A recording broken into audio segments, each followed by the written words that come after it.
लोकसभा निवडणुकांच्या आधी कोकणात राजकीय वातावरण तापलेलं आहे. रायगड लोकसभा मतदारसंघातून महाविकास आघाडीकडून माजी खासदार अनंत गीते यांची उमेदवारी या वर्षीची जाहीर झालेली आहे. माझ्यासोबत अनंत गीते आहेत. आपण याची बातचीत करणार आहोत. एकंदरीत साहेब नमस्कार. तटकरेंनी आरोप केलेला आहे की गीतेंना जेव्हा जेव्हा निवडणूक येते तेव्हा तेव्हा समाज आठवतो. काय सांगाल याबाबत? मला कोणाच्याही आरोपाची दखल घेण्याची आवश्यकता नाही आहे. त्याची गरजही कधी भासली नाही. माझा विश्वास रायगड लोकसभा मतदारसंघातील मतदारांवर आहे आणि मतदारांचा विश्वास माझ्यावर आहे. आणि म्हणून सलग 6 वेळा लोकसभेला मतदान करून विक्रमी मताने विजय करण्याची संधी मला या मतदारसंघातील मतदारांनी दिलेली आहे. आणि त्यामुळे कोण काय आरोप करतो याची दखल घेण्याची मला अजिबात आवश्यकता नाही.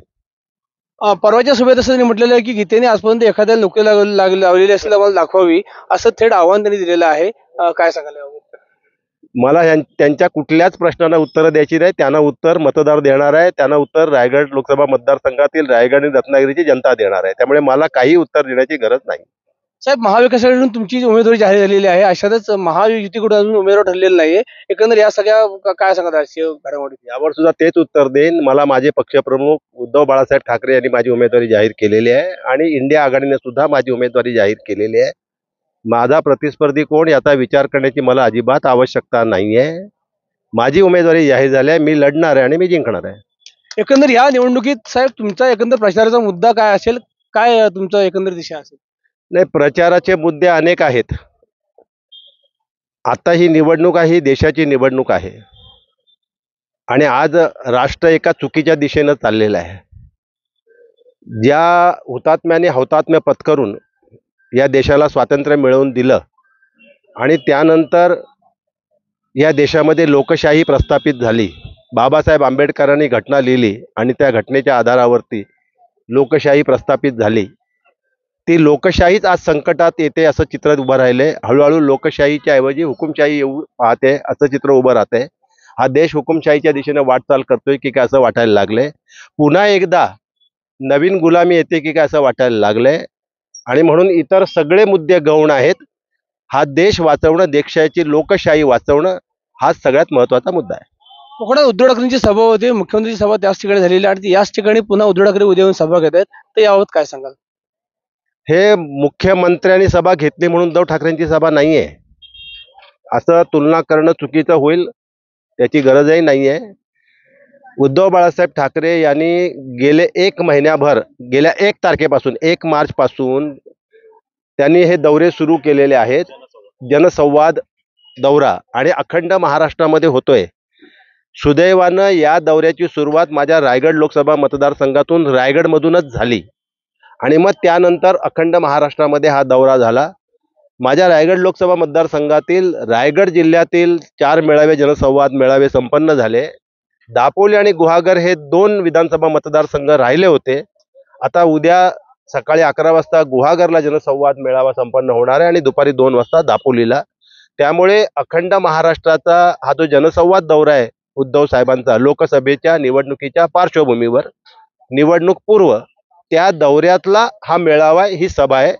ही कोणाकरता, कोणासाठी, कोणाविरुद्ध ही सभा नाहीये. हा जनसंवाद दौरा आहे. उद्धव साहेब आमचे पक्षप्रमुख दापोलीतल्या जनतेशी संवाद साधायला येणार आहेत. सर, तुम्ही माजी केंद्रीय मंत्री होता. तुमचा मागच्या वेळेला पराभव झाला, तटकरेंनी पराभव केला. यावेळेला पुन्हा तटकरे असण्याची शक्यता आहे. तर तुमचा यावेळेला एकंदर विजय कितीने होईल? तुम्ही परवाही रायगडमध्ये एक विधान केलेलं आहे की महायुतीचा सर्वे चुकलेला आहे वगैरे असं विधान केलेलं आहे. काय सांगाल यावर? नाही, मी कोणी भाष्यकार नाही आहे, मी कोणी ज्योतिषी नाही आहे. परंतु आज रायगड लोकसभा मतदारसंघाचं एकंदर चित्र आहे आणि महाराष्ट्रातलं जे सध्याचं राजकारण आहे, या महाराष्ट्रानं यापूर्वी इतकं नीच आणि गलिच्छ राजकारण कधीच पाहिलं नव्हतं. हा सुसंस्कृत महाराष्ट्र आहे, सभ्य महाराष्ट्र आहे. देशाच्या इतिहासामध्ये एक सुसंस्कृत राज्य, प्रगत राज्य म्हणून महाराष्ट्राची ओळख आहे. त्या महाराष्ट्राची ओळख पुसण्याचं काम केवळ सत्ता मिळवण्याकरता भारतीय जनता पक्षानं गद्दारांच्या मदतीनं जे गलिच्छ आणि नीच राजकारण केलं, त्या राजकारणाबद्दल सर्वसामान्य जनतेच्या मनामध्ये कमालीचा तिरस्कार आहे, चीड आहे, संताप आहे. आणि त्याचबरोबर कोरोनासारख्या संकटाच्या काळात सुद्धा या महाराष्ट्राला संपूर्ण जग दुःखाच्या खाईत लोटलं असताना, मृत्यूचा तांडव सुरू असताना महाराष्ट्राला वाचवण्याचं काम त्यावेळचे मुख्यमंत्री आमचे पक्षप्रमुख उद्धव बाळासाहेब ठाकरे यांनी केलं, म्हणून कमालीची सहानुभूती आहे. एका बाजूला देवेंद्र फडणवीसांच्या बद्दल कमालीचा तिरस्कार आणि चीड आणि संताप आहे, तर दुसऱ्या बाजूला उद्धव साहेबांबद्दल कमालीची सहानुभूती आहे. आणि म्हणून जनतेने मतदारांचा कौल हा तयार झालेला आहे, आणि तो कौल मला सांगतोय की जो महाराष्ट्राचा कौल आहे तोच माझ्या रायगडचा कौल आहे, आणि तो कौल रायगडची जनता मला देणार आहे. आणि त्यामुळे ही निवडणूक 2 लाखापेक्षा अधिक मताधिक्याने मी जिंकणार आहे. तुम्ही बरं भाजपच्या सर्वेत भाष्य केलेलं आहे की हा सर्वे त्यांच्या विरोधात आलेला आहे, तर काय सांगायचं? ही गोष्ट खरी आहे, ही गोष्ट खोटी नाही आहे.